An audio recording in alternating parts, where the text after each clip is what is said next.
So Harry is a trailblazing entrepreneur. As far as so do you want to just quickly give us an overview of when you started your first entrepreneurial endeavour? Yep. Just to kind of bring folks up to speed, because obviously getting invited to join the Peter Jones Board Foundation, it doesn't happen. Sure. For nothing. So and Harry, are you on your third business now? Third, second, third business. And how old are you? So I just turned 24. Okay. So take us back, Harry. Take us back. No worries. So I guess it really started when I was 15. Actually, prior to that, I was the kid that sort of sold sweets in the school playground, and sort of went to my mum's office and washed all of her colleagues' cars and demanded £10 of each of them because I'd given them a nice clean, but used all my dad's soap products and stuff like that. But when I was 15, that's when I established my first little startup car company. I was a family wedding, got inspired by this sort of sweet table that they had in the corner. Guests went and sort of had bowls of sweets, they helped themselves, but I sort of noticed when I was sitting there, sort of this wasn't just kids that were interested, this was parents, this was grandparents, there was lots of interest around this just table with sweets, and I thought, could there be some style of mechanism or product or service that I could create here that I could actually serve at weddings and events?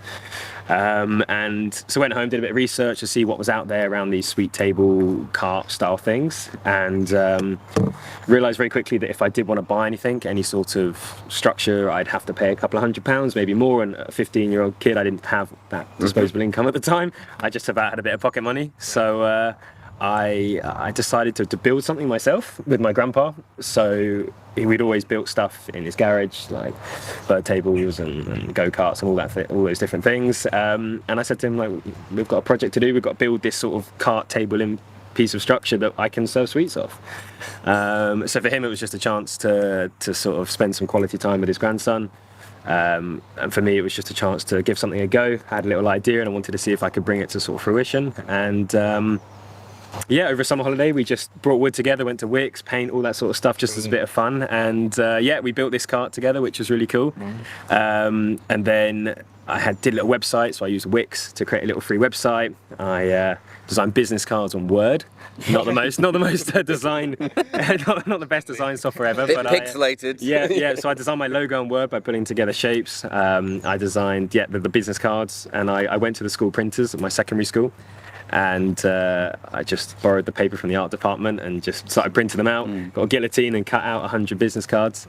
And I did it at a very, very minimal budget. Didn't know about printing or website design or anything like that. So just tried to figure it out as I went along.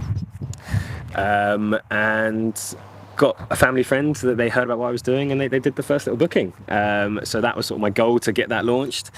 And I think that was summer when 15 years old, and that was sort of the first little startup cart company that snowballed from there. So and then you won the Young Enterprise Award. So it was a competition called Young Startup Talent. So I did the business alongside my education. So I approached local venues to say, would you be on preferred supplier lists, and started trying to utilize social media, utilizing free mediums and platforms, because again, didn't have any budgets, any marketing budgets or any spend. So I just had to be creative with how I could actually market the product.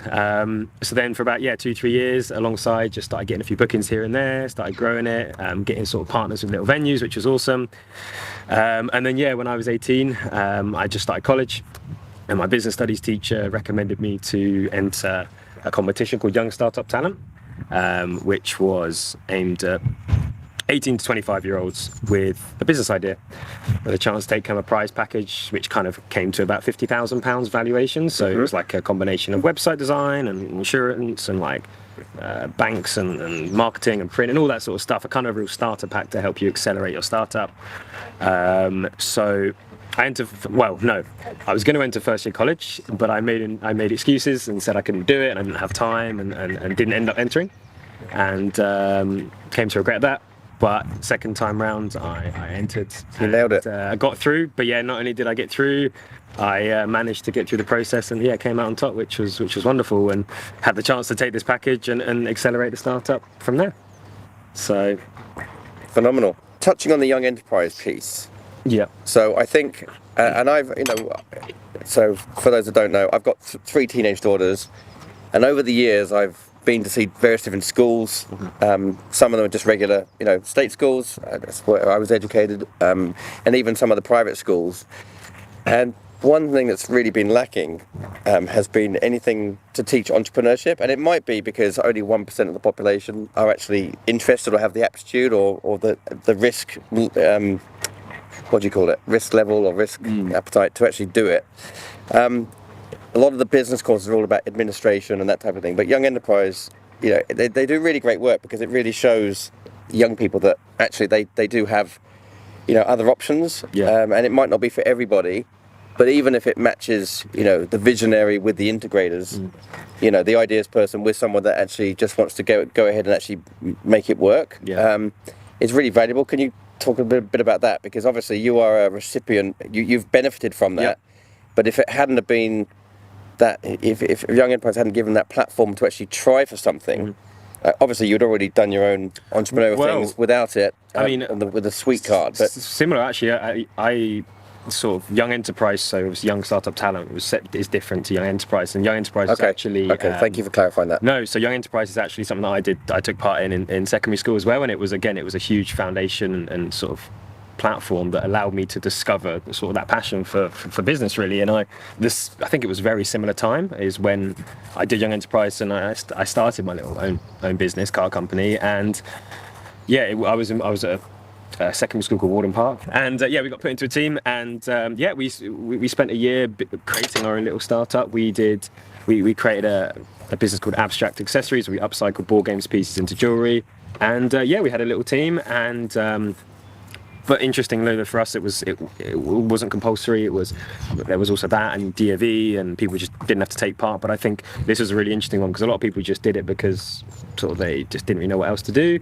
And you saw the people within these courses that actually had a real spark and interest, but also found within doing that team and working together what things they were passionate about. So I saw a guy that actually did a beautiful design for us as the logo, and actually I saw him getting a passion for sort of creative design into logos and website, and that helped him accelerate him into that journey and that path. Right, because you're exposed to different exactly, components, and you're working as a team. Exactly, right. So we're always, whatever happens, I kind of say you're either going to work in a business, for a business, your own business, and it's really useful throughout that course to just understand the basic infrastructure of what goes together to create a little startup. From even the share issuance at the beginning, to doing a bit of marketing, to doing trade stalls, to customer interaction, to all those things. And this gave us a very sort of basic but really valuable overview of what you need to get a startup going. And we did it. We did like a business plan, all those basic things like that. Well, not basic things, but we did a basic business plan, and it was a really amazing experience. And now Young Enterprise is doing amazing things across the UK, and great to be sort of an alumni for them. So go back to their events and speak and do part of,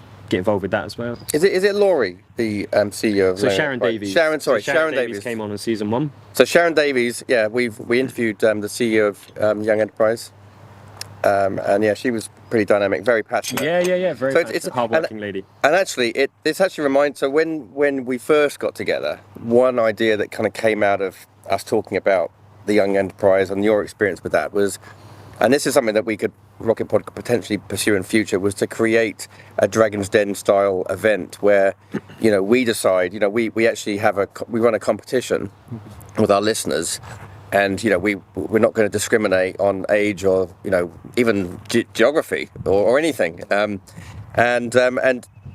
perhaps we could, with our other listeners, get some seed capital together and actually invest in young talent. Well, they don't have to be young, but but just taking that concept. Yeah.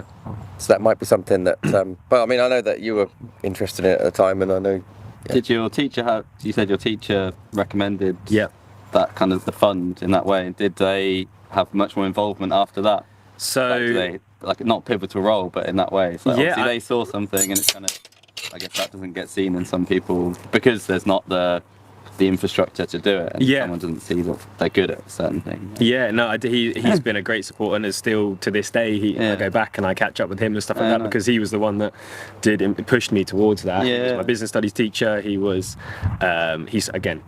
saw something in me and pushed me to really go for this sort of opportunity. He was there at the final when winner got announced, and up until this day we did a seed funding round for the current company, and he came along and he was there and he was chatting to all the investors and got really involved, and because he was an important part of the journey, as has been everybody in terms of getting to where I was to today. And he's been vocal and has been a great chap and just a great support, really. He might, whether it's this individual referring to or somebody else in the network, they would be kind of interesting guests potentially, as you kind of continue to grow as they could kind of interview you in 5 years' time. Because like mentors are really, really key.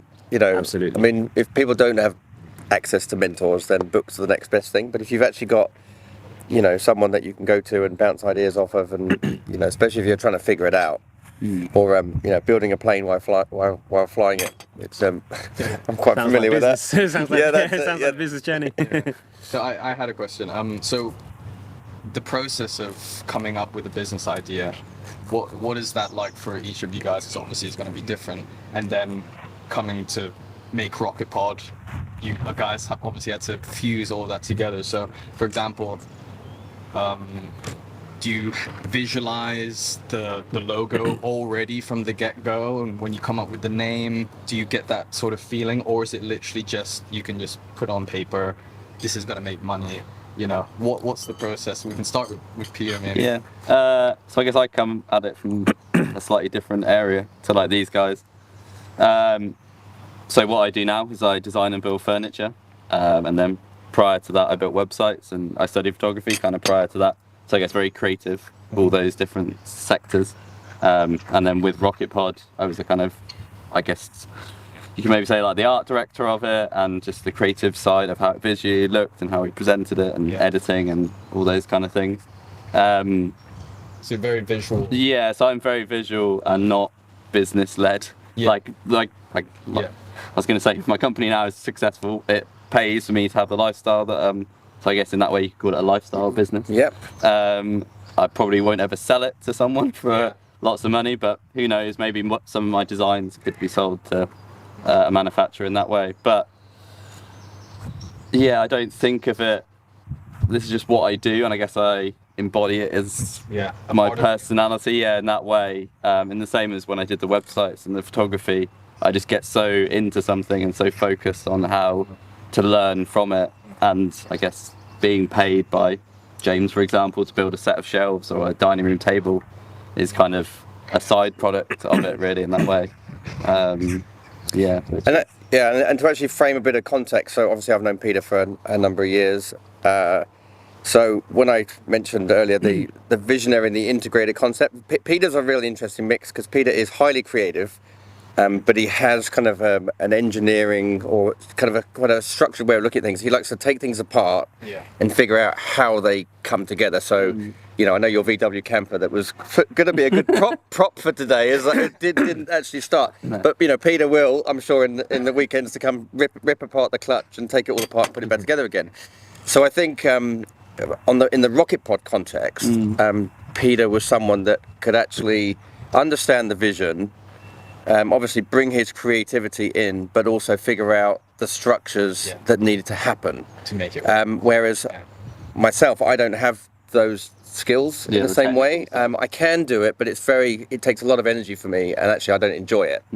I'm just thinking that's just from my perspective. You enabled it to happen, and then obviously we all came together as a team, and obviously you liked Harry.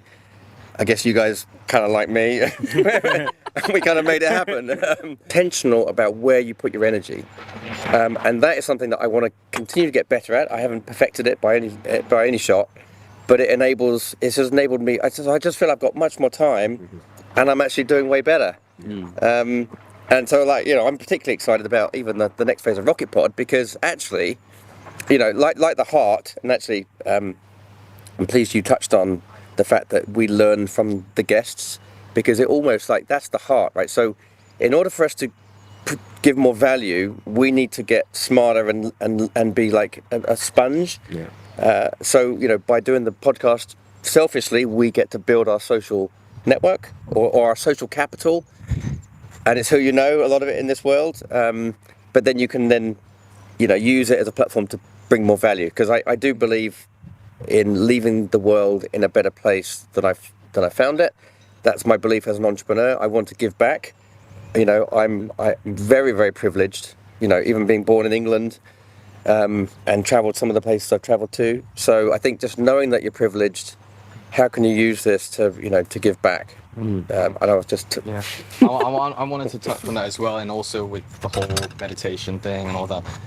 What's your guys' take on purpose, and do you believe that you came here for a specific mission, you were sent here, or do you believe in coincidence and, you know, it came naturally, that those ideas came naturally to you? What's your take on all that? I'm intrigued what each of you think.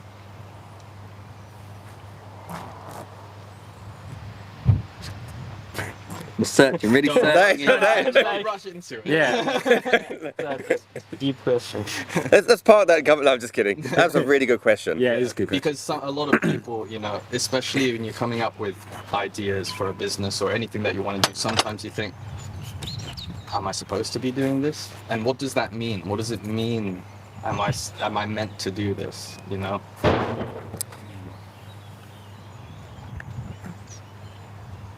So, okay, I'll just kick things off, just a bit of framing context. So I was raised in an evangelical Christian household, and, you know, that taught me, there was a lot of good that came out of that experience.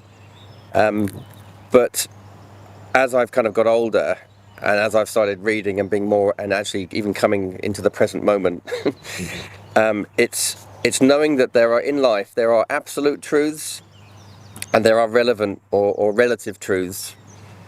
I actually just read a book recently that kind of helped unpick this for me. It was called The Code of the Extraordinary Mind, actually recommended by James Liam Collins, one of our podcast guests.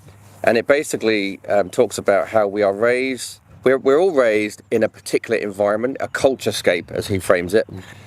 And, you know, from a very young age, we take some things as being fact, when in fact they're not absolute truths, they are relative truths. And depending on, you know, whatever religious background you're raised in, or atheism, or whatever it is, countries, you know, you basically get a view of the world. But it's really, since I've kind of started this journey into, you know, understanding myself and being present, I'm kind of questioning those rules.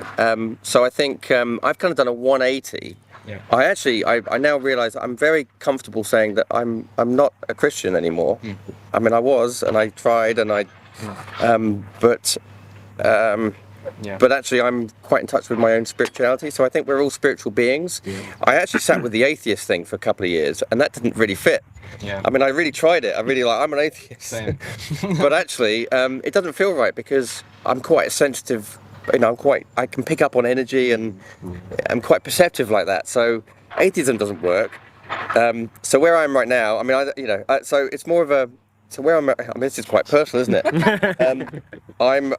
My understanding of a humanist, and I don't even like to label myself a humanist, it's taking the things that work for me. Like, I really love saying grace, for example, from my upbringing, like being thankful for the food. You can take things from different religions and different spiritual ideas and kind of form your own framework of what works for you. So anyway, that's kind of my view right now, but I'm still on a journey, and it's like uncovering these layers of an onion, and to understanding, okay, well, that one didn't work. So it's almost like shedding some of these. Yeah, I think also, and I think I think by slowing down, by this process of you slowing down and doing more spirituality processes and the meditation, that has allowed you to come, I guess, to terms more with what you believe in and what you actually truly want. Because I think And I think there was a lady called Liz Beck from Series 1, and she gave a great example. And I sort of when you're born, you're like a blank canvas. And I think an example I sort of use now is it's like a WordPress site. Blank canvas, blank template, and then throughout life, throughout the early years, you get loads of different little plugins that come into you, the influences and learnings. And again, at that young age, you don't really have the capacity or to make decisions for yourself. You learn what you get taught. So you get taught a language, you get taught a belief, you get put into this household, and you get all this stuff, and this sort of sticks within your WordPress sites. It builds out and out and out and out. And then as you sort of go through life and you get to a point where you can decide and actually start to become more self-aware of what you truly want to believe, you can start to actually realise, I don't need that, or I don't want to believe that, or I need to be true to who I am. And I guess if you don't start looking at that, again, all the plugins will start just kind of working against each other. A bit like WordPress site, too many plugins, that one starts falling off and that one goes wrong, and your mental and physical stability and infrastructure will just start to crumble, which will lead you to mental struggle and burnout and all these different things. And I think the lady Liz used an example of Velcro, where you sort of look at that and think, do I want that? No, and I don't want to believe that. Rip it off. Rip it off, take it off. It's a bit like, you need to take that off, otherwise the whole infrastructure of you as an individual will crumble. And I think I had a similar example in the business where I was going at hundreds of miles an hour, and I came to burnout, and I hit, it was bad. And I started then realizing that there was a lot of things on here that I didn't need, but there was a lot of areas that I didn't prioritize. So my physical health, my mental health, so similar to you, the meditation, the journaling, the cold showers, all these different things to try and help wake you up, make you aware, just trying to help me be more aware of who I am. And focus on the core, the person, like you said, the heart. If without the heart, everything just crumbles. I guess you as an individual, the heart of your life, and if you as an individual are not, a top 10 out of 10 top performance, other things are going to start crumbling. And I think that's where you need to focus on yourself and your health and your all of that before the rest of you can really start to work efficiently.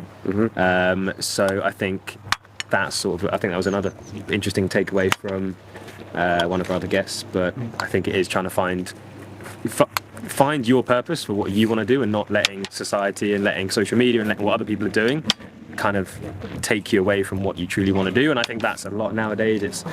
It's like a gravitational pull towards what's trending, or you should be doing this, or you can't be doing that. And it's trying to become it's challenging, become aware of what you truly want to do. Filtering it all out. Filtering it all out and removing that, and you don't want to do that, don't want to do that, don't want to go to university, fine, don't have to go to university. I didn't. But people did, they followed that. So it's trying to...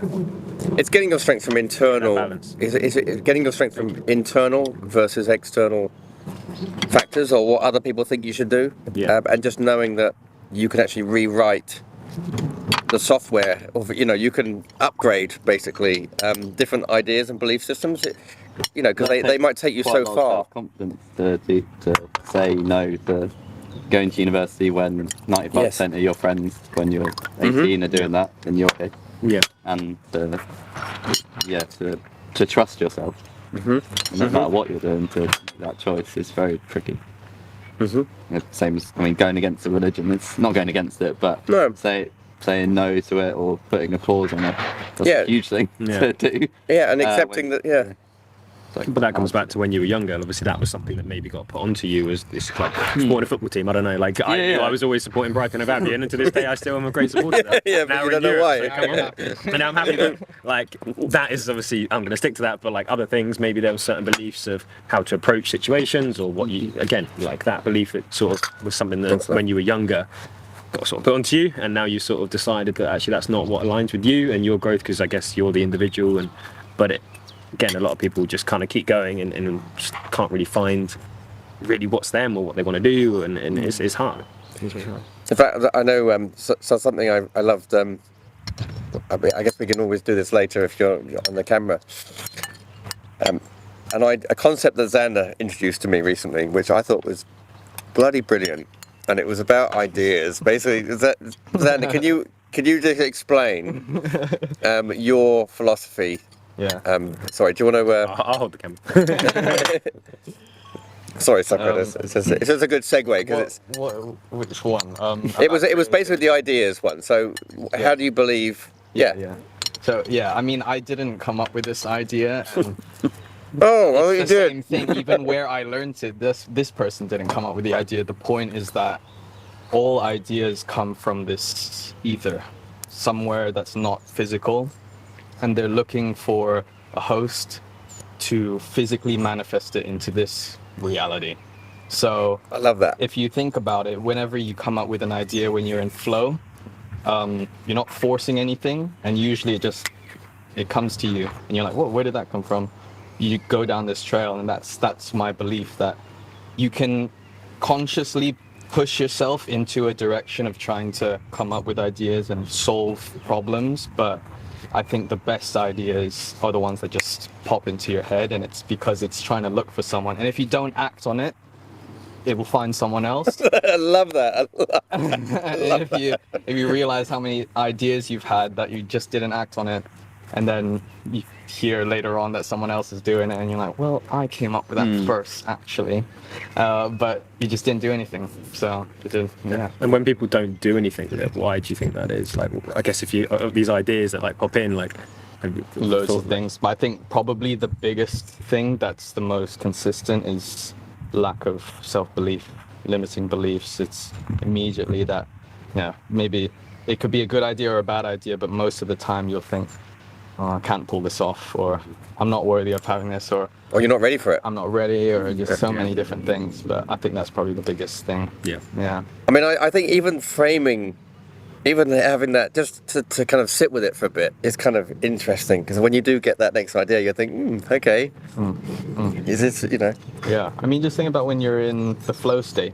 Yeah. Everything just comes naturally, and you feel more like a vessel that just allows these ideas to just come through you, and in a way that is one of the examples that I believe is, in the Bible or whatever, they say that we're children of God, and God created humans in his image. So we are able to do the same thing. Even the simple act of writing something down or drawing something on a piece of paper, you physically just created something that nobody else has. And that's almost an act of God, just like God created this place. So even if you don't believe in God, just the whole concept of it is just really interesting to think about. And the more you think about it, the more you start to understand it, which I found. So yeah, that's my take on it. Yeah. So Peter, what do you believe then? In what? In terms of Life. Do you have a life philosophy? No life philosophy. Would you go with the describe flow. yourself Yeah. as an atheist? No, Would you just neutral. Neutral. Yeah.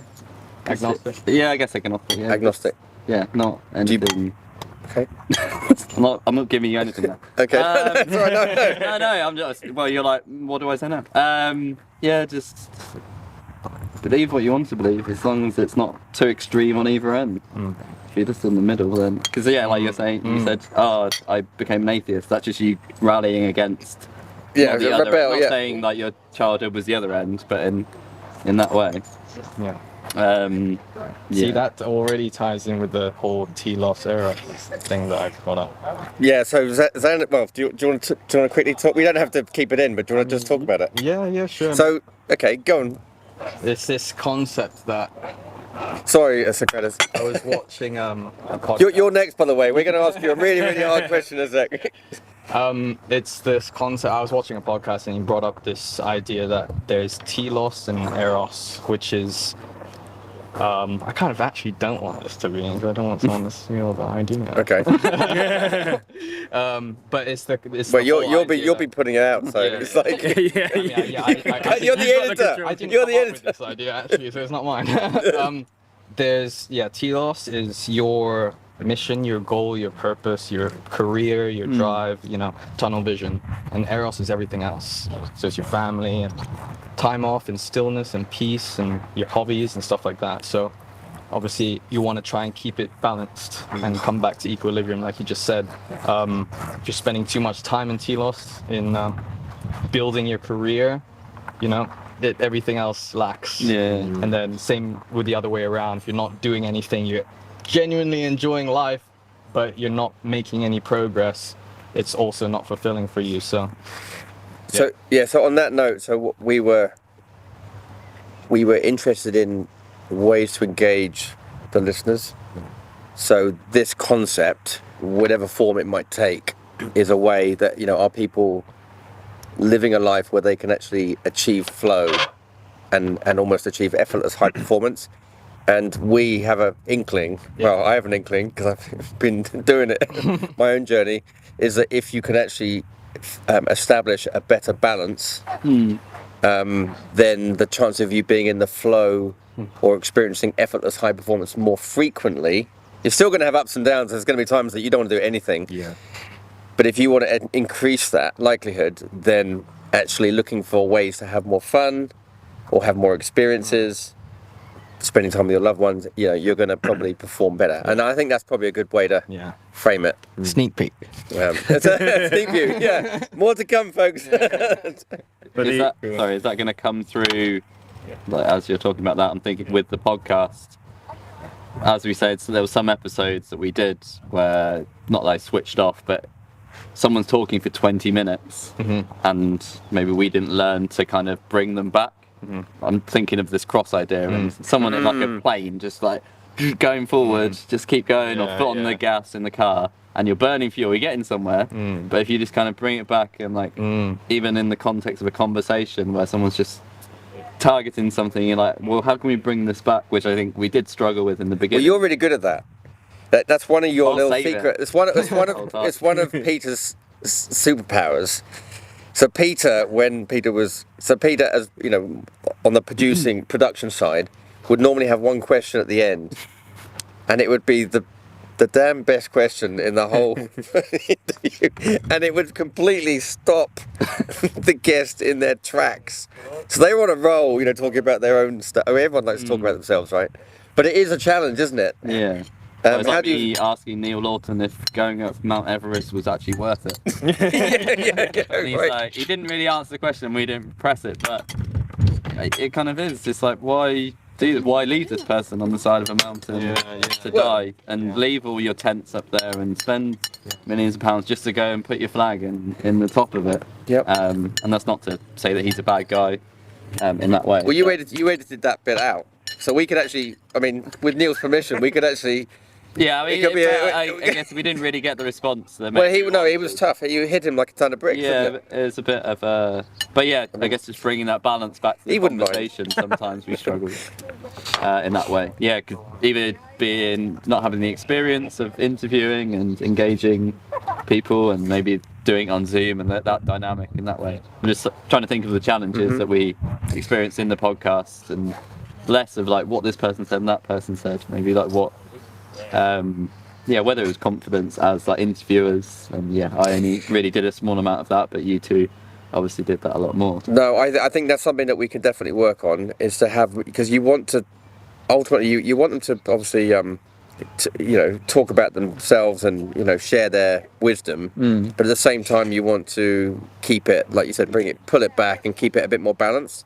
I think having a conversational interview, it's hard, isn't it? I mean, when we started doing it, you had more experience public speaking than I did when we started. It is, yeah. I still feel we're like at the very beginning of, it's like, but I think but you could use the telos and that analogy, bringing it back. It's like, okay, this is what you're doing. Back to where was he trying to take this conversation? Where's it trying to go? Are you just trying to get some kind of viral clip and them to say, yeah, it was worth it to leave that guy to die on Mount Everest, or this is what we did and screw those other people, but trying to make it in a nice way. So Kratis, you've been very quiet over there in the corner. Yeah. So what have you picked up so far from listening to us, and are there any philosophies that you would like to share with us as far as being, because you're part of the team? Yeah. I think one thing you have in common is trying different business ideas. You know what I mean? I feel like I think the biggest challenge for somebody is to live their secure regular 9-to-5s and then go and start a business. And I think that's the biggest challenge, even for me thinking about it. Leaving your job and then to go start a different business. That's a massive shift. And you said you started 7-8 businesses in the past year? Yeah, with 3 kids and a wife. So imagine, like, and big bills. my advice to the listeners out there is, start earlier. Start when you're young, because as you get older, you get more responsibilities. So yeah, it's a good observation. Just try it, just do it. And actually, that is a theme that has come up with our guests. About that. As far as just try it. You're talking about the importance of networking. You said it's about who you know, and so. But does everyone, for example, if I was starting out, does everyone need to have a podcast to network? I know that podcast is really good in terms of networking, because then you're providing value when you're inviting them as guests, and they're happy to be on a podcast because they talk about themselves. So what do you recommend is best to go about and network with people? Well, I think I would simplify it in the sense that if you're able to do something to add value to lots of different people, it's almost like the more value you can bring to more people, more doors will open. Potentially. I mean, I know that's probably controversial. I mean, I think for me, to try and build a network, to try and get mentors and learn from others, good point. It's putting yourself in the discomfort zone a little bit. Like, again, you don't have to have a podcast, you don't have to do any of that. You just have to find the little opportunities that are out there. So you could go to look into your local area, and then there'll be like business networks you can just go along to, just to go have a little chat to people, and like literally one-to-one, like any little opportunity to go try and get around like-minded people and individuals. So there's little groups you can go to, free groups that just allow you to go along one evening to a session, and you're in these groups and you just have to have the little bit of confidence to try and push yourself into that discomfort zone to go say, oh, hi Peter, my name's Harry, I'm trying to do a little startup, and we probably would find we have similarities. And then it's just being proactive to try and not just let that be a one-time conversation. It's to connect with them via LinkedIn or something like that, because I remember I got encouraged when I was 15 to get LinkedIn, and obviously I'd like, who has like white like 15, LinkedIn at 15 years old is just something you don't have, but like I had it, and just ever so slightly I would sort of add someone, and now over time it just compounds. But it's just trying to put yourself into those areas of discomfort to try and just meet other people, and through that you'll find out that someone knows someone, and that you can learn from them, and like I've got work experience from things like that. I've learned a lot from individuals, and you just keep building like that. You don't have to have a podcast or go to massive events and pay thousands of pounds. You just have to find the little opportunities that are there, and slowly that will just sort of build up. Yeah, and actually just to add to that as well, I think, and I've actually gone through this phase myself. Remember earlier on I said, if you can seek out some mentors. So if there is somebody out there that you might aspire to, in your world of, videography or video editing, if there's someone that's 10 years ahead of you that you look up to, even if they're famous or, even if they're like completely untouchable, write to them and ask them if they'd be your mentor. So you can, if you get a profile list of, who might be a really good mentor, who could you learn from? And just start being intentional about getting some advice. And I mean, I do agree, like networking and that type of thing that's really key. But if you want to get really intentional, find people that you aspire to. And if you can't find those people, then find books. Because a book is the next best thing. And there's a lot of amazing minds, people that have passed on from this world. There's some classic books, even like Think and Grow Rich by Napoleon Hill. It's a brilliant book. Magic of Thinking Big by someone Schwartz. And actually in 2010 I got the idea. Actually, I got the idea from a book I read.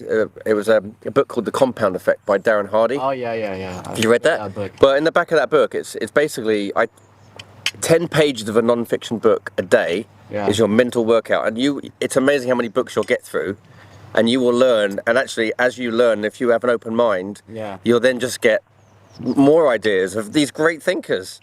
Some of these people you'd never meet, But it's like you work out. You build mental workouts, and 10 pages of a non-fiction book is an easy thing to do. It's an easy thing to do, and an easy thing not to do. Exactly. And I think he talks about that in that book. But on the mental workout thing, it's actually we get taught in school to physically do PE. But we don't get taught how to train we don't get taught how to manage our minds, our mental health. Like physical health is do PE, do that, got to feel fit, got to do run, but one of the biggest challenges nowadays, is mental struggle with everybody at the moment, and we never get taught that.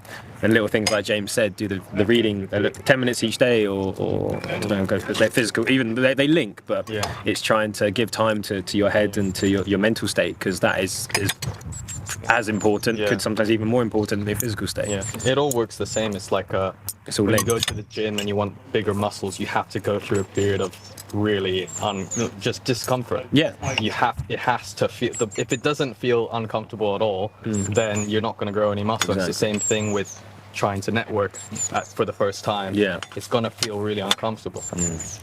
But the more you try it, the more you get used to it and you go. Yeah, but it's also not having, and I think, like James said, reaching out, just write a letter.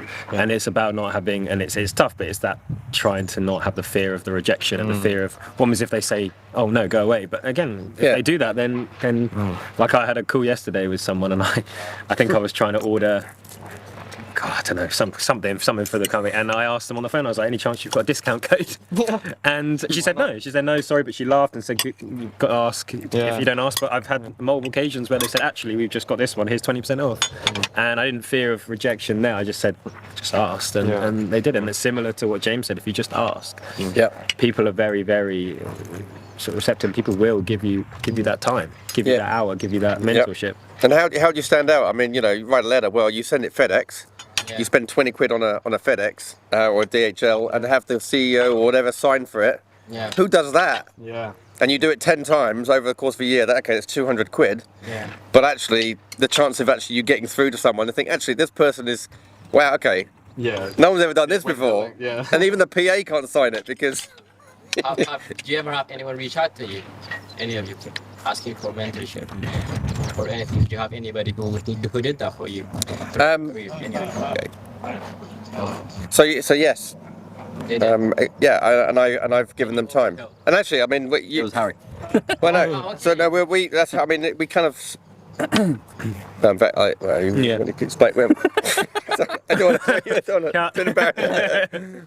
Yeah, I've had that you are our mentors. Yeah, well, I think that's a perfect place to cut it. I think it's great. It's an even exchange. Yeah. No, I've had definitely. Been very. Yeah, well, I've just been very privileged to have a lot of people that have mentored me. Yeah. And today, just everybody I know has been part of a mentorship journey and stuff. But I've had people that have reached out. I have one example. I was in a queue to get to my barber.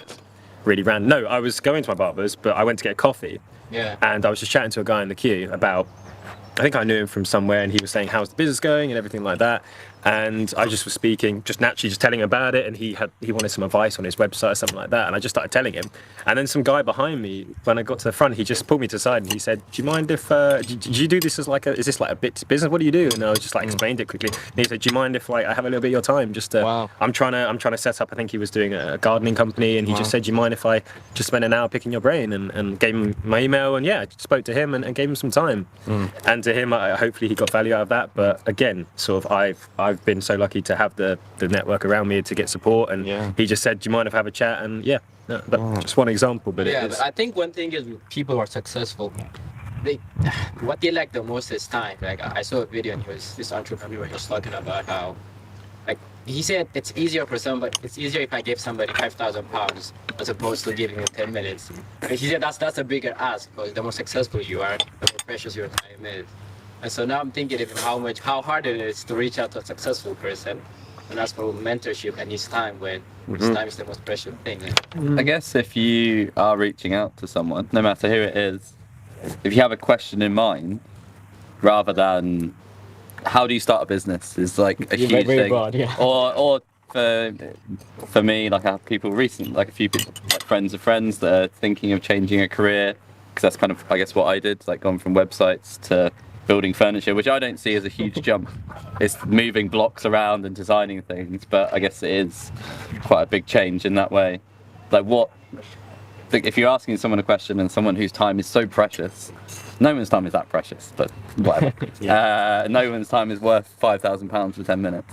But what do you want to learn from that person? Like, what have you seen in them? I guess if you're reaching out to someone, what do you want to know from them? And try to really focus in on it in that way.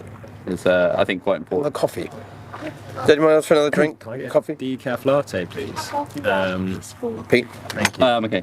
Perfect. Yeah. So Pete's going. So could you talk about what you learned? How did Rocket Pod help you on your journey, and then the reasons for leaving? Yeah. Because obviously we love working with you. Yeah. And because it's very personal, but it's quite powerful, I think, where you've actually ended up. So Yeah. and has the podcast, has it helped with that, or not? Yeah. Okay. So when James and I first started doing those recordings in the office in Shoreditch, at that time I was a bit unsure of what I wanted to do. I guess I had the website design business, and I was working for a range of different clients, and basically I was fed up. I wasn't learning anymore, but then I was starting to learn kind of the furniture design and furniture construction kind of just through YouTube, and that's like my only formal education, I guess you could say, in that way, and listen to the podcast. I do think a helicopter is going to land in a minute, which is Really? Wow. I reckon so. That's my right. Sorry. It's Thunder Aviation, so we want to shout out to them. So we're involved in Ascot and Glastonbury. Okay. We've got a full week. It's going to be really exciting. We're absolutely stoked for it. So it's really good. Fantastic. Excellent. Cool. Well, we'll be in touch. We were talking about relationships and how people come and go through your life, and there's times when friendships bloom just like flowers, but then they have their time, and then when they start to fade, it's time to move on and let go, and not hang on to a flower that has already bloomed, and just accept the fact that you had really good times and you created value together, but those times pass. So there's basically seasons for everything. Bean. He's actually a little baby, this one. Is he? He's actually, this dog here is actually the sweetest, kindest dog that we've got, but he was just damaged when he was younger.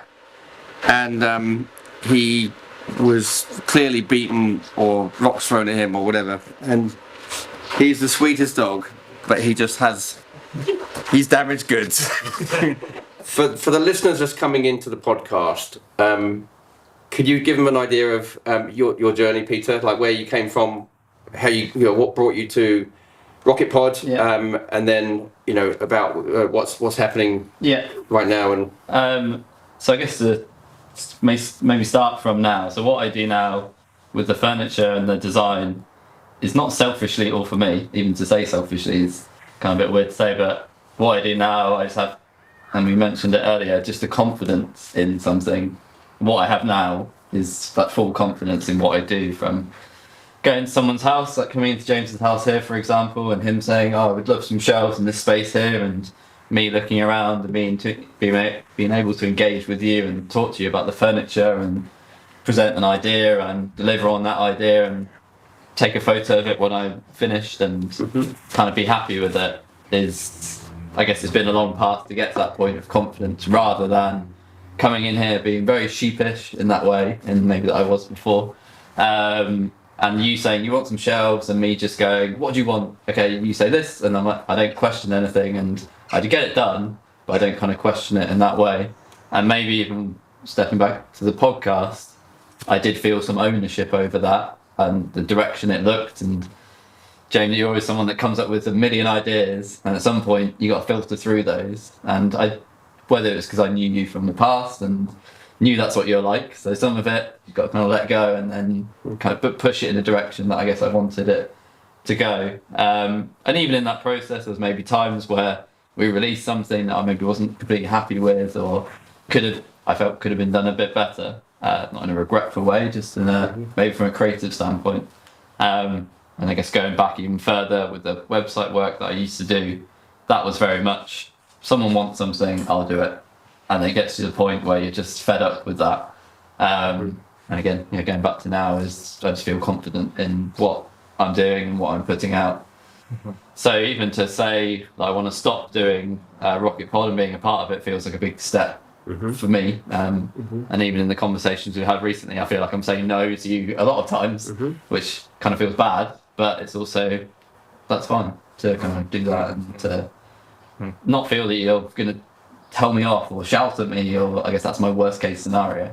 that never happens really in that way. So you basically, so it sounds to me like you've the journey you've been on is okay. So a lot of it is self-awareness, but confidence in your abilities, and you're getting your confidence is growing by taking complete ownership in your work, and finding the joy in your work, and then obviously you can, like you said, you're questioning things, whereas before you might go with the flow or just or fulfill somebody else's vision, but you're coming up with your own ideas and actually executing upon those, and actually then reaping the reward. Obviously you're very talented and you're very methodical, and I've seen a lot of Peter's work.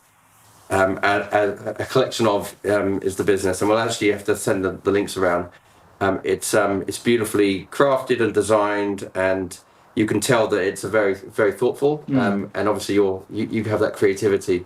Okay, that's interesting. Yeah. So did you feel with the podcast? Did you feel so? You mentioned that you took ownership on the creative direction as far as what it looked and felt like, and it actually, we had some amazing feedback in the early days, didn't we? About it. This looks like it's been around for years. Yeah. I know the quality has kind of gone down a little bit by about 10 shots. But you can't do everything. So you can only do the bits that you can do. But did you feel that it kind of it kind of ran its course, and you felt that you were doing something not for yourself, or did you feel that by listening to these other entrepreneurs and visionaries, that if they can do it, were you inspired to actually like focus full power into your own stuff? Do you think it helped bridge the gap? Can you talk about the creative process that you went through with the podcast? Specifically. Yeah, I feel being able to take ownership of it was really good, and I didn't ever feel like between the two of you that you were like, this is how it needs to be done. It's kind of like the first series, Harry, you brought all the guests and you were really kind of on that, and then I was just doing the creative thing, but you didn't ever go, oh, can we do this? Can we move this pixel there or whatever? So that was like really beneficial for my confidence, even if you weren't even thinking about it in that way, to go, oh, there's a little gift for him. Not in it. Yeah, I don't want it to kind of feel like that. But I guess being a part of something, not in maybe I come to it in a negative way, but just seeing, I think there was in the beginning and we were kind of developing it as a concept and we started recording, then it was like, right, let's make this a business. And maybe even in some of those moments I was like, is this what I want to be doing? Is it just, can it just be what it is in that way? And I maybe had that with things with friends in the past where we had a photography collective and it didn't ever become a business. And I kind of think back to that and think, oh, that was just fun. We're doing it for fun. And not that everything needs to be fun, not everything needs to be a business, but trying to figure that out in that way, and but also communicate it. Maybe I didn't communicate that it doesn't need to be this anything bigger than it is in this period in time, this kind of 2-year period, and whether that's again us learning how to interview people and engage with both an audience and the listener and kind of create value in that way. That's interesting. Well, maybe as well that I think I was a little bit conflicted as well, because I was raising capital from investors for my startup, and I wanted to be just like Harry. You need to be seen to be focusing on your business because when you take investment. So I think what I was trying to do, and maybe this is right or wrong, shoehorn in, Flexi as the sponsor, for Rocket Pod, when actually we were all funding it ourselves, and actually Flexi didn't contribute really much in the form of monetarily. A little bit, but not, it wasn't really enough to, compared to the time, energy, and money that we'd put in ourselves, it paled in comparison. So maybe me bringing that stress, because it was, I was actually highly stressed at the time, and focused, but that might have kind of muddied it a bit, maybe. Because now, I'm not a big fan of the sponsorship route potentially. In some situations, it works. If they're products that you really love and it fits with the audience, but to shoehorn in something that isn't really relevant, perhaps. So I'm just, I don't know. I'm just thinking out loud. Maybe that didn't help. And okay. I would agree that I felt that was not a conflict of interest, but in that way. But that again, if your mindset is looking and doing something all the time in the way that you were doing, then you are going to want to talk about it, and it's fine to talk about it in that way. But if it's trying to get wedged in between a topic that's not really relevant, then people are a bit like, what's going on? Like as a listener, you'd be like, why is he always mentioning this or bringing it up or relating it back to that, like a past experience, like me relating it back to building shelves or those kind of things. But if it doesn't make sense, Yeah, no, it's interesting. I hadn't actually thought about that. Especially on a public platform, I guess it's quite. But again, it's like an experiment in that way that you or we learn from that. I think in that way. I think it's really great that you guys are openly talking about this, because there's this misconception that successful businesses are just smooth sailing, and there's a lot of these types of conversations where you're like, you know what, actually maybe it wouldn't have been as effective. You know, literally what you were just saying. So it's good for people to hear that, and you know, in their own businesses or their other parts of their life to hear these kind of things.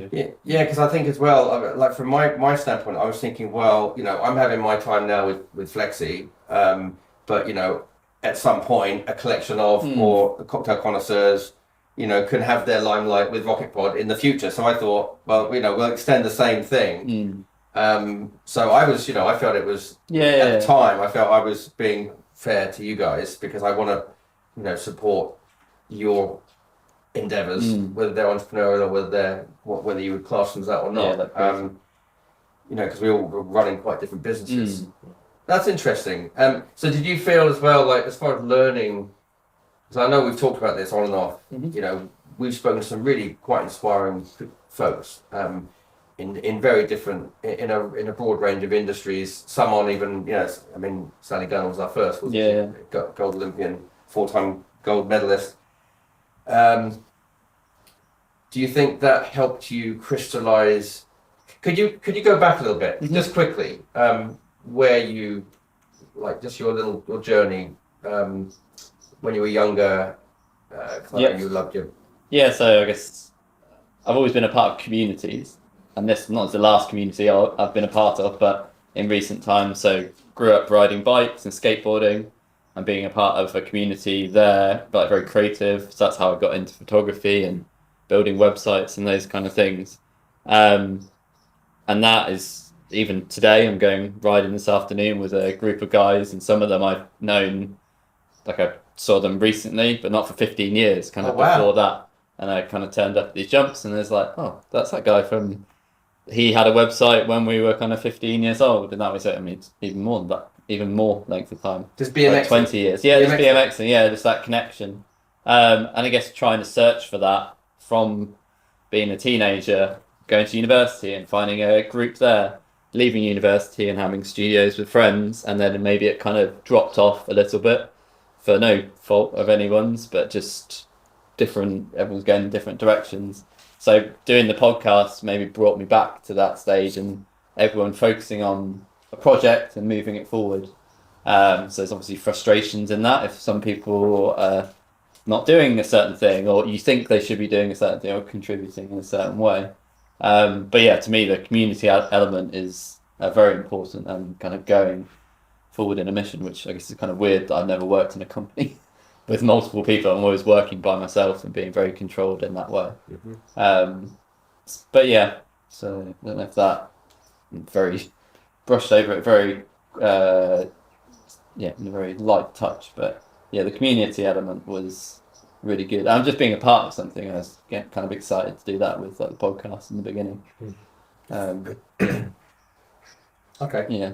So as far as your decision to, so Peter is leaving the podcast, and we just touched on it a minute ago. Talk about why that's important to you, because obviously as business partners, you know, you invested capital. Even, you know, so it was a small amount, but a meaningful amount. You've invested time with a creative direction. You've earned equity in the business, but you're looking to step away completely. Can you talk about your motivations for that? Yeah, that decision. And we can talk about Harry's motivations and, you know, slightly different view on that. But can you talk about that? Why it's important for you to have a complete break? Because that's I'm understanding that's what you're looking for. Yeah. I think it's just that focus, like finding what I'm doing now. I just want to focus completely on it, because I know when we would say we did those interviews in the past, and it's like, right, 10 o'clock on a Tuesday, we need to be there and do it. I'm not someone that can just turn on Zoom at 5 to 10 and just kind of go straight into it. I'm like, I want to do a bit of research, which you kind of have to do when you're interviewing someone. So just even dividing time between the furniture work and this other project, and I just want to focus on one in that way. I just focus on one thing and try to do it as best I can to create something that for myself that I'm really happy with. And you're passionate about. Yeah, and like I'm super passionate about as well. And yeah, I guess that's It's harder to see where something can go if you're not putting into it. Yeah, and whether maybe even some of it could be like the subject matter. So if, say, tomorrow someone's like, oh, do you want to do a podcast on interviewing makers, and you go to their workshops and you see their spaces, again, I could be really interested in that. Yeah. In the same way that when I started speaking to James and Harry 4 years ago now, I was excited about that and excited about hearing about people's journeys and capturing that in the way that we kind of did. So it's not that I'm not interested in other people, I guess. It's just maybe the format didn't work for me, or whatever. Yeah, it's just a focus. So if you're a silent investor, where you're just, it's like if you bought some index funds, as a completely random example, where you basically buy some stocks, right? You own those. There could be an argument that doesn't take away any focus from your day job. Yeah. So this is something that. Or is it something that you just want to be free to do whatever you want to do without any ties? I mean, I'm just saying, psychologically, is it a psychological reason why you want to step away? Is it a values thing? Is it that the values could be aligned differently? As far as, obviously, Harry and I are very ambitious entrepreneurs. And that's just in our DNA. And we're going to keep going, and we probably, I don't know whether we'll ever retire, but I'm just saying, and that's obviously not the life you want. That might actually turn you off and repel you, because you just want to have a simple, it seems like the lifestyle business that you're building. So is it a values thing? Is it a conflict of, in your mind, that you want to do something else on your own? Because I'm just trying to understand why you would, if you've actually earned the shares, for example, earned the equity, why would you? I guess I don't understand any of that in a business sense. So it just seems to me like walking away, it's like, that's just easy. You just I put some money into that, and I put some energy into that, and got it to a good point that I was very happy with. And I guess I stepped away, and you can always look back, and I look back at the shoe websites that I used to work on, and you're like, oh, well, they're still using some of my photos. But I'm not thinking, oh, I wish I could improve that image anymore, or I wish I could change it.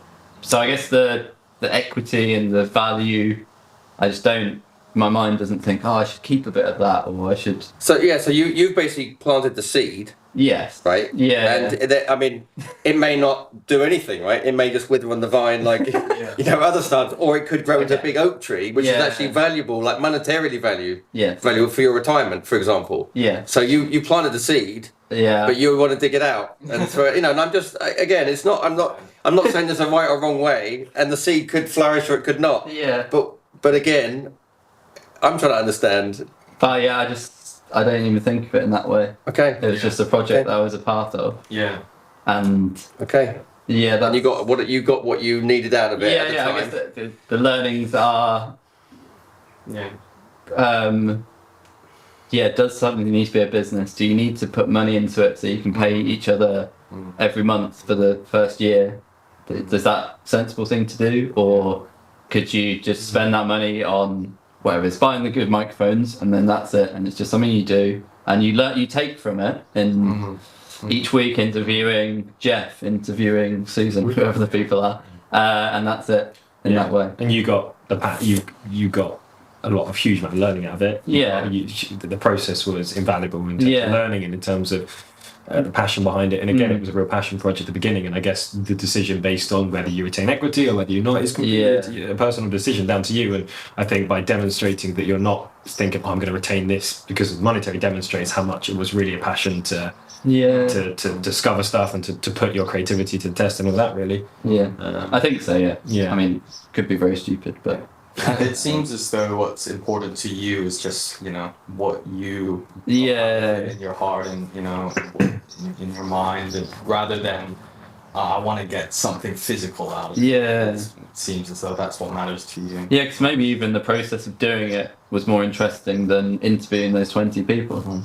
It's like we started something, like we had that conversation, did that for like a couple of months, and then it's like, right, here's Harry, let's try and do this. And I'm like, right, I need to buy a recorder, I need to buy his microphones. Okay, now we've got to do it all on Zoom every week. How do we figure that out? Okay, how do we... And that's when you start to not have as much drive? No, I think, because at that point it's like, you're trying to... The momentum is really good in the beginning, and obviously some things, it goes through waves, and maybe the wave when it started going down was when I was really concentrating on what I was doing in the same way as like Harry, and it maybe towards the end of the pandemic, and there wasn't that like momentum that we had in the beginning, which is the same as any project or any business. And then that's kind of where it slowed down a little bit. It's literally what you were talking about earlier, that it's left. I don't know if you can remember, but literally what you're just saying is that you sometimes you put everything into it, and then when it starts to slow down or whatever, you lose drive because it's not your true passion. But that's okay. Yes, I see what you're saying. You know, like you were saying in the car, the concept of the flower, you know, and it applies to this as well. Like sometimes a flower will bloom just like this, for example, but then eventually it will be different. I don't want to say fake. Well, no, but then you don't look at it like, it's so ugly now. You're gonna stamp on it. Therefore, I hate the flower, and I hated it how it looked when it was really beautiful. Like, Flower don't sweet. do that. That's just the, you know, and that's what happens with life. And I think actually it's acknowledging the fact that there are seasons, and when the flowers bloom, like you said, you can remember they smelled, looked beautiful, smelt beautiful. You got that was all you needed. And the fact that the flower dies, and you know, there'd be other flowers. Just think of the seeds that come from the flower. The other flower grows. Well, hey, You're just stamping on the flower. Get the flower out. The flower's not making the equity. See you later. It's. Well, I mean, hey. New seeds, this new direction is the new seeds that are coming. If we hadn't started it, we wouldn't be here, would we? No. I think that's a nice. So I think so. Is there anything? So for those, new listeners joining, or for our current following listeners, is there anything you'd like to leave them with, as far as your view of the production, Rocket Pod, and perhaps why they should? Well, do you have any advice you'd give them, or I think the first thing... Visit a collection of... Harry's more eloquent with...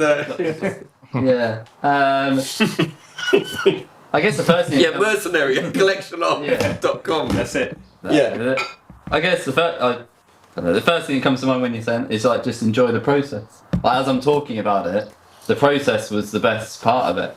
A lot, again, sometimes those episodes put out, you're like, that's not the best thing that could have come from it. There was moments in those conversations that were really good that either didn't get followed through, or like we were talking about the cross idea and bringing it back to what is the mission of the podcast and where are we trying to get the information.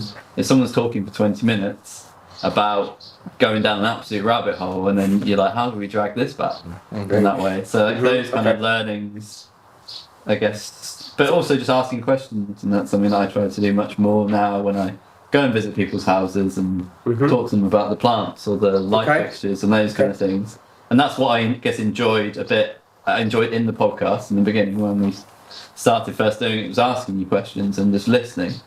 But again, that's a skill in itself to do that well. To do that in a conversation in a coffee shop, let alone on a recorded in allotted time period in an hour. It's like very, very tricky. I love that. So basically, this is advice for us at Rocket Pod is to figure out what questions we want to ask, what gems we want to pull out of these, and sometimes it kind of has to go naturally. Yeah, it doesn't need to be a But Q&A. be intentional about the process, pulling them back when they go down rabbit holes, and for the listeners, perhaps we engage the listeners. What questions should we ask these guests? Because they know quite often our listeners might not, they might really want us to interview someone, or they might really want to ask someone a question. And this is probably common sense, but so actually that's really clever, and I like it because you always had the best questions, as I said earlier, and I would love to have the ability to ask as good a questions as you did, because that's a real skill. I guess that's easier when two people are talking at someone and I'm sitting in the background listening and taking it in rather than like I'm saying something then Harry's like processing, okay, what's my next question going to be? Yeah, but again, that's kind of confidence in being an interviewer, not that you're not confident in general in that way, but you're like, oh, what am I going to ask them next? It is then that the big part of it is trying to be reactive to what they're saying, and I think that's again something that we had to learn to do. But I think with obviously the preparation piece, again, you had the time to either do your research before and then throughout you thought you could really listen and engage that and think, what's the obviously I guess it's just with us, we just had to make sure we really engage with the conversation, but gave you the chance to come up with that really good top tier one at the very end, which was really good. And the fact that you've actually taken this idea of like the importance of almost like the focus of it's really important to ask the right questions, to bring that into your current work, that you got the confidence to ask the right questions, and you know that's really kind of cool because you know I guess we all grow and evolve, don't we? So it sounds like there's some growth there, but we can all grow from that. So cool, that was really good, excellent. So Harry, so Harry, what the hell are you working on? And what, I'm working on because Harry's been obviously vocal about the podcast, but Harry is doing incredibly well, and we want to hear about what you're working on. Okay. And your role in Rocket Pod moving forward. Are our listeners going to see you? What's going to happen? How do you kind of picture the future? But please tell us what you're working on, because if we can support you in your endeavors or your entrepreneurial trailblazing entrepreneurship, then we'd love to do that. Sure. Okay. Yeah. Well, so previously in the early conversation today, I sort of spoke about the startup from 15 and how that went alongside my education. But now, which actually a startup that blossomed sort of out of COVID, is a company called the Cocktail Connoisseurs. And just to the end of my sort of first little startup, I started developing into the world of cocktails and sort of mobile bars, festivals, events, that sort of thing, bringing the cocktail experience to sort of weddings and events and all that sort of thing. And that sort of really started to snowball from there. But then when COVID hit, obviously everything that I was doing came to a stop. All of the events got cancelled. I also I was still learning mixology, so I did help at a local cocktail bar on the weekend, so that stopped. So I basically had everything that I've been doing from 15, and all of a sudden COVID hit and everything stopped. So it all stopped in the tracks completely, and I suddenly found myself having time back on my hands, which obviously like everybody did, like people furloughed, that sort of thing, and everything just stopped. But I decided to try and bring the cocktail experience to people at home instead. So basically tried to create an all-in-one cocktail kit, which sort of reverse engineers the years of learning in cocktails to give someone everything they need to make a mojito at home, or an espresso martini, or a gin bramble, all the miniatures, the syrups, the juices, the garnishes, and trying to allow mixology to be accessible to everybody at home. And started with a very small MVP product delivered locally within 20 miles of Horsham, West Sussex, where we're based.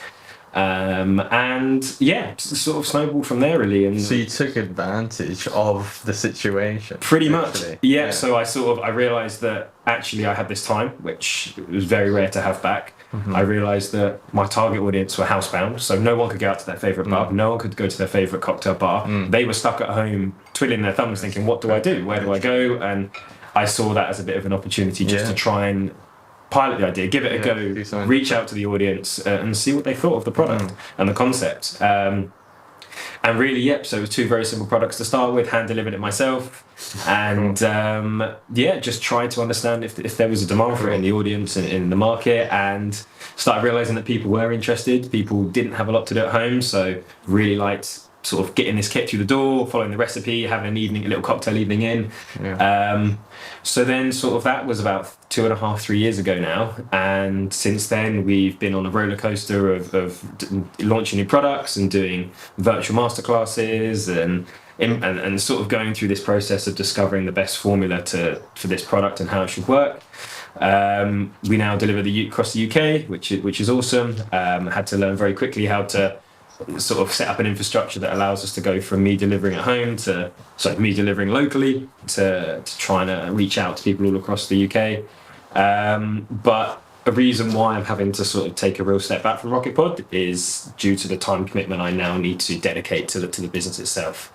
And what was obviously initially an idea that I sort of wanted to pilot and see, we now, just before Christmas, closed a seed funding round, which was great to get a handful of investors on board. Congratulations, that's great. Thank you. But which has allowed obviously a capital injection, huge amounts of mentorship, but also has meant that this needs pretty much my full attention now to scale and to deliver on what I pitched them and what I have said I'm going to do with this business.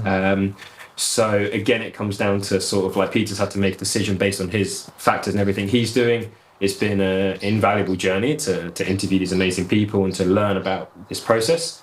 But sometimes you have to sort of make a decision that maybe it just has to be, you have to say no sometimes. You have to say this is, because I would end up stretching myself too thin, probably causing too much stress, and I wouldn't be able to give each project the dedication it requires. So I've had to make a decision really to step back and allow James and you guys to move forward with the new vision of Rocket Pod. I'll be still here as a sort of in the very, very sort of background, just in case if you ever need any thoughts or advice or anything like that. But for me, I have to fully focus on cocktail connoisseurs. I've got the investors who backed me and believe in me, and I want to prove to them that everything I pitch to them in the evening, and I need to dedicate that to the years ahead. Yeah, so I guess so you'll be stepping down as director. Yep. But you'll have a passive interest. Yes. In the business. Yeah.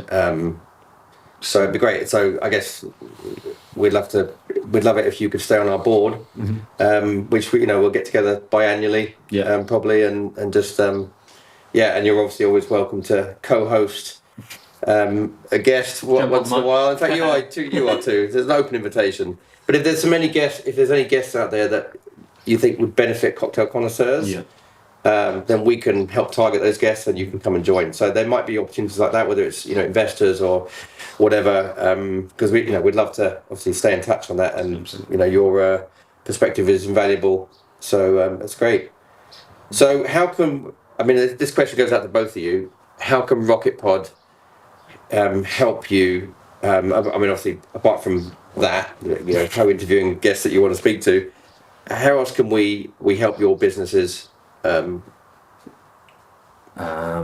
Pete, we start with you. How can we? Maybe I don't see it as helping my business, because again, it feels like with the podcast and my business, I don't know how they come together. So it is, I guess.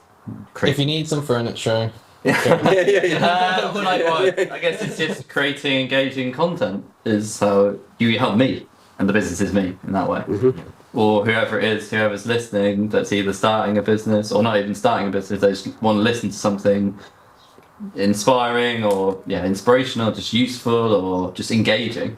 And so just Rocket Pod just needs to create engaging media content, whatever the buzzword would be. And something that you want to listen to. Those conversations are very important, and people have chosen an hour of their time to listen to you speak to someone, so you need to make something that people kind of want to engage with. Yeah, I mean, I personally never did it to help my other. I mean, obviously, I know you mentioned how they can help the other businesses, but I don't think for me that was why I was doing it. I was doing it because it was a passion to speak to people and just learn and get inspired and stuff. So I never looked at it as as such a platform to help promote the business. It was more of a platform and a community and a group of people that I could learn, just be a part of and learn and speak to these great individuals and stuff like that. So for me, it's just just want to see this go from strength to strength, really, and for you guys to speak to amazing people and spread lots of great messages to all the audience that as it builds. Yeah, and I think if I'm really honest with myself, it was a passion project for me as well. I've loved meeting these guests, and I've learned so much. And I think you had said it's like, you know, we're all on our own journeys, but we can all take things out of every conversation, and we can learn from anyone. So I think that the fact that you can go and talk to anybody, and you know, and they can tell their stories. To me, that's exciting because you know, it's almost like that continuous, lifelong continuous learning, and that can continue. And you know, obviously, just keeping that going is, you know, and I just want to. I have a lot of gratitude to both of you to actually making it happen, to really getting the spark that initiated it, that had that initial drive to actually put something out in the world. Because we've, you know, it's just getting that momentum, just keeping it going. So. For that, I'm really thankful. Yeah. Obviously, I miss you, Pete. Miss seeing you go, but I understand. Yeah. And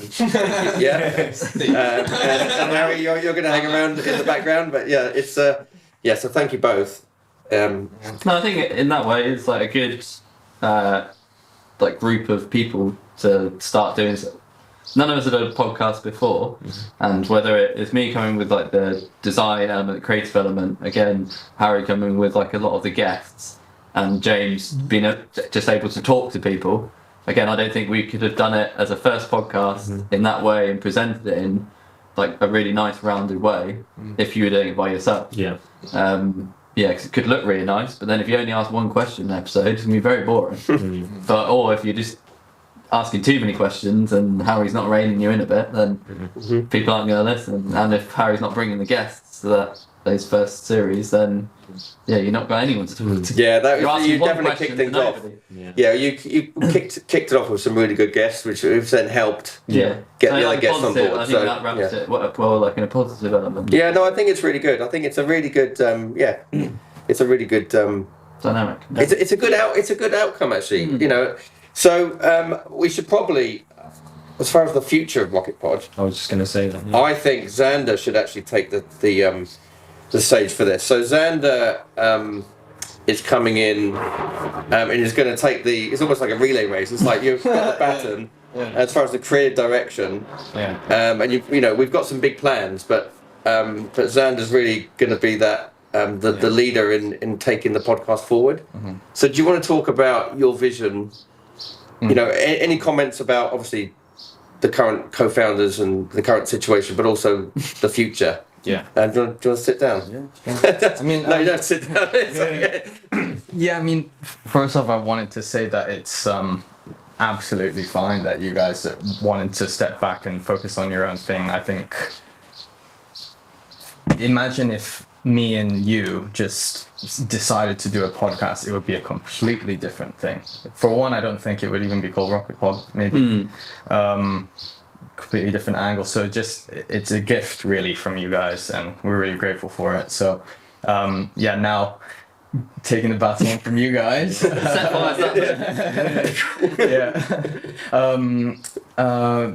think the direction that it's going to go is a bit more multimedia. Well, it will be more multimedia. So not just a podcast, and we're going to keep it shorter and more snappier so that to keep up with the attention span of which, by the way, I didn't know that, so that's new to me.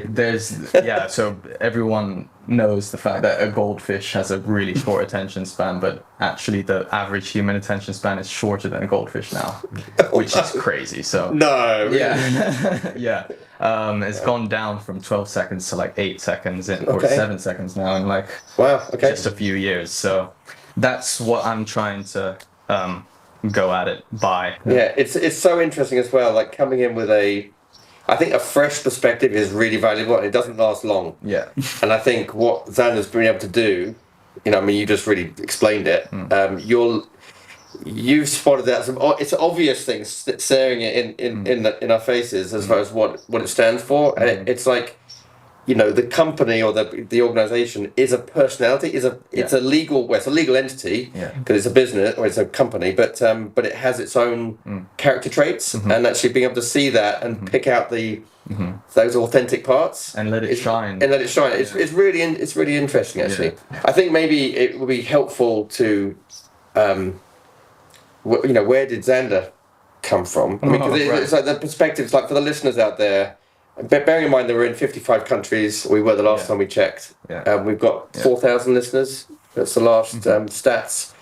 But you've got you know, to talk about your international upbringing, really. And why the listeners should continue listening, and even for the new folks coming in, why should they stay with us? Because, you know, could you kind of elaborate on that a little bit? Yeah, of course. I mean, I was born here in England, and then I was raised in Malaysia, and then I went to school in Thailand, and then I traveled around when I graduated, and now I'm back here. So very international, lived in many different countries that have different religions, and went to international school. So I'm just, I've always been looking at the world in a way that everybody is connected. And so, like that. Yeah, so everything that I do pretty much is how can we connect people, because that's the most important thing. If you're the last person on earth, really, what's the point? Right? you can go drive all the Lamborghinis that you want, but you got no one to share it with, and that's the most important thing to me.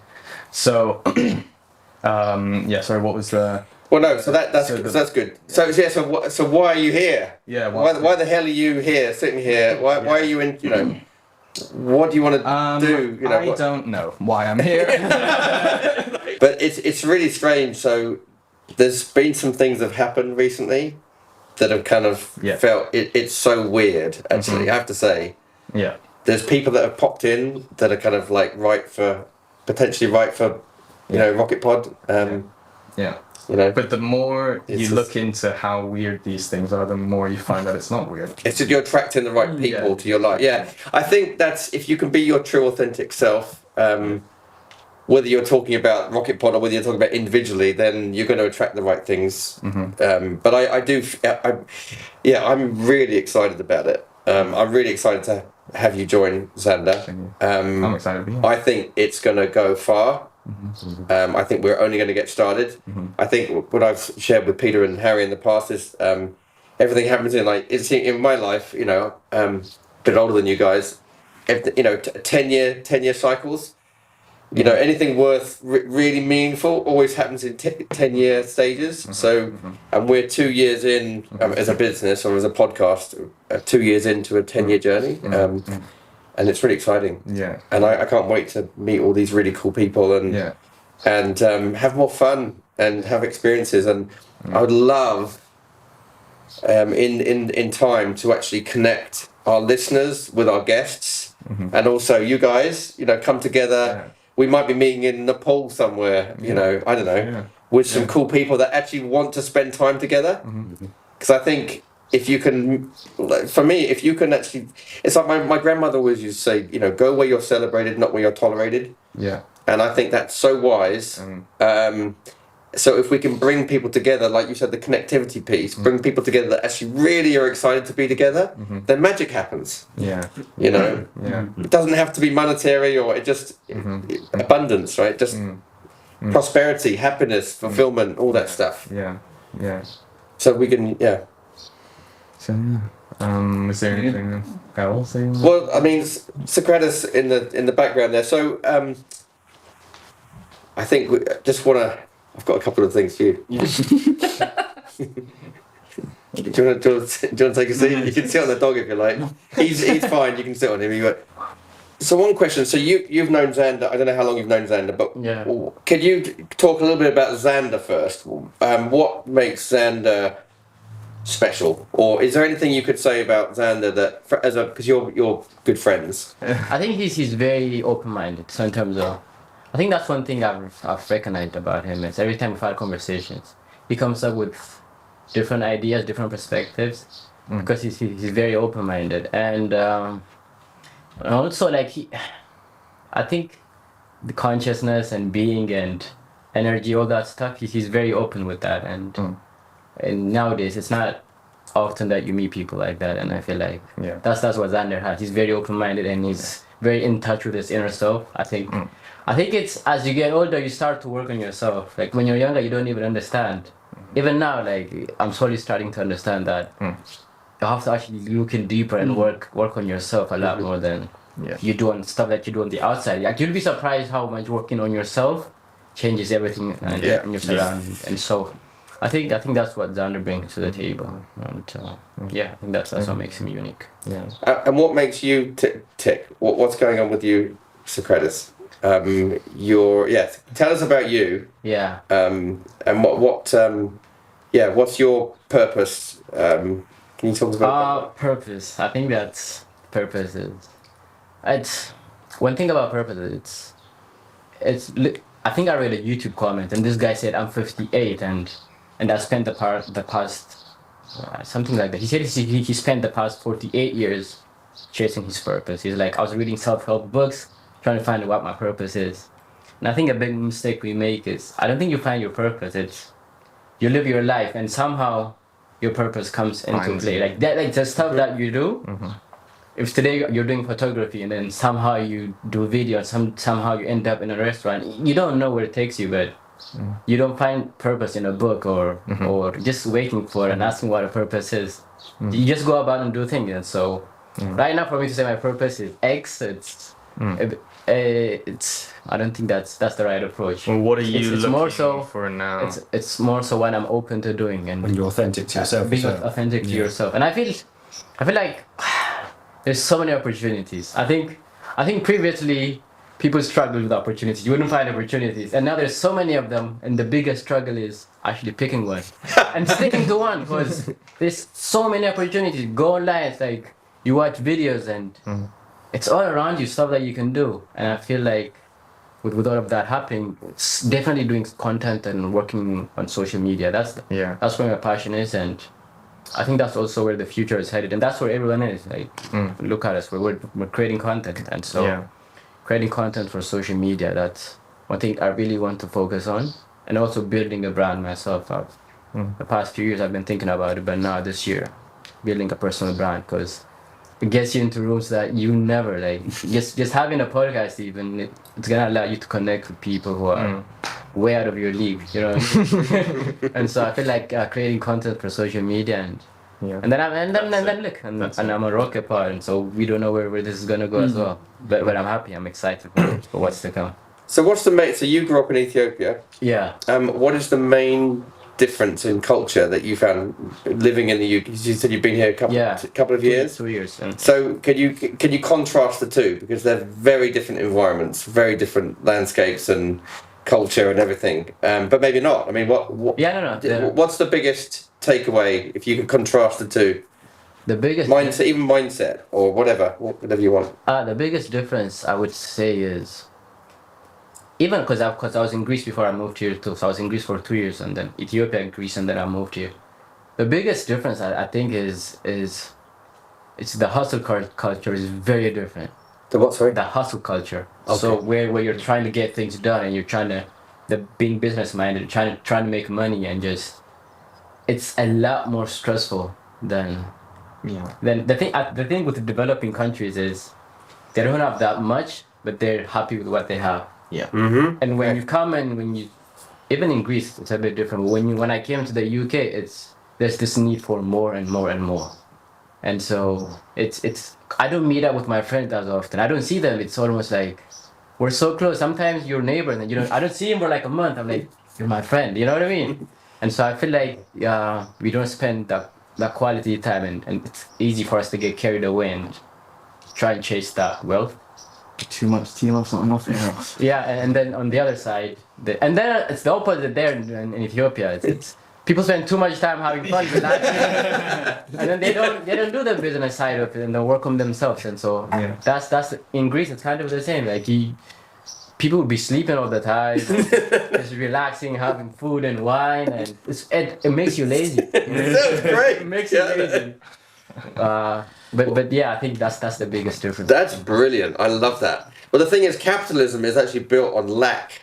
isn't it? So you're made to feel like you're lacking something, and that's what drives the commerce. That's what drives people. They want more and more and more. Yeah. It's like I don't know whether this is true or not, but there's that saying whether they're in 200 years BC. I'd have to verify that for fact. The richest man in the world passed through Egypt, and he gave everyone a gold coin, and he bankrupted the economy because everyone had gold. It's almost like capitalism only works with lack. In the West, I think we do miss. We always think we need the best, the next phone or this and that, and we're not going to be happy until. But actually, we don't necessarily need all that stuff. But is there a balance? It's okay to want nice things or have nice things. Wanting to earn more money is okay. It's just as long as you're not corrupted and you die trying. And also knowing where your happiness stands. I feel like all of this stuff is to be happier, right? Like, why would you want more money? You think like subconsciously it's gonna make you happier, and so understanding that. It's okay to chase after money, try to be wealthy and seek all those things, status, anything in life. But at the same time, understanding that that's not where happiness lies. It's being happy and content with where you're at. I think that's how you enjoy the journey. It's when you're happy and you understand, you know what? That's not where my happiness is, but I'm enjoying going on this journey and seeing what I'm capable of doing. Yeah. I think we had one of our guests from Series 1, and I don't know who it was, or we set a passing story, and there's a couple that had worked for 40 years building this business, doing it day in, day out, grinding out, so that when they retired, I think 60 or something, that they could then just travel the world and find that, be that happiness that they were driving for, not really probably enjoying the process, just going for that, what they thought was going to be the happiness piece. And then when they both hit retirement, I think within like a couple of weeks, the wife passed away with cancer. Wow. And they had spent 40 years just building, going and going and going, trying to chase this happiness piece that they thought then when they're going to hit retirement, and as soon as they hit it, they had all this wealth. But then the lady passed and the guy was left alone. He said he would have given up all of that 40 years of grind just to have her back, because true happiness was in her and in other smaller things. It wasn't in that materialistic wealth they saw as the goal, as the end. And I think that comes back to find happiness in the process, because you could suddenly just fall dead tomorrow and like, what are you striving for? You find the happiness. And I thought that was a really powerful thing that was left with us following one of those episodes. I can't remember who it was, but it was a very powerful story. Yes, obviously with Peter and myself sort of stepping down due to sort of the path that we're on, and obviously Zander coming in and all the exciting plans for Rocket Pod for the future. So for the listeners, why should they continue listening? And what's the plan? Over the last 12 months, I have been actively looking for a new co-founder or co-creator to join Rocket Pod. So I've been on a bit of a mission, and amazingly, Zander just appeared, and it was like the perfect fit. It's almost like such a good fit. So we have a new energy and excitement around the podcast, and Zander actually is excited to actually plot the creative vision and the branding of the podcast.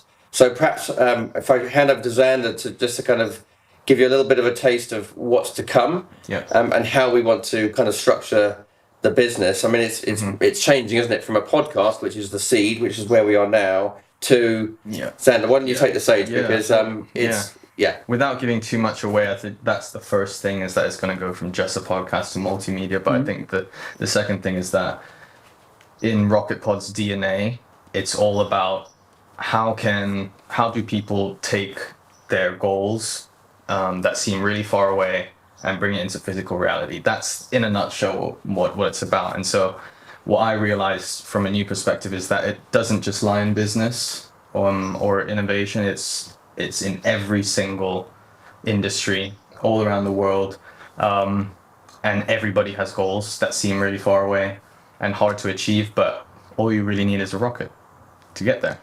So so that's the direction it's going to go in now. You're going to see a lot more industries being involved, people from all walks of life, not just business. You don't have to keep watching it, it's fine, but it's going to turn into what it needs to turn into, and you're going to end up seeing it at some point again anyway. So yeah, there you go. Hey everyone, We really hope you enjoyed this very special episode of Rocket Pod. It's been a long time coming and it feels so great to finally share it with all of you. Obviously my last comment was a bit tongue-in-cheek, but we'd love for you to keep following along our journey because James and I have some exciting visions for Rocket Pod moving forward. And at the heart of it is you guys, the audience. So as usual, please like and share this episode with anyone else you know that listens to Rocket Pod. This episode marks the end of an era and the start of a new one. So make sure you're following us on the social platform that you use the most to keep up to date with releases, as well as give us a rating and review on Spotify and Apple Music. And lastly, a huge thank you to Harry and Peter for sharing their perspectives on the creation of Rocket Pod and where they're headed, as well as to South Lodge in Horsham for allowing us to film at their beautiful location, and of course, James for hosting at his house and making it all happen. Cheers everyone, stay safe, and we shall see you in the next one.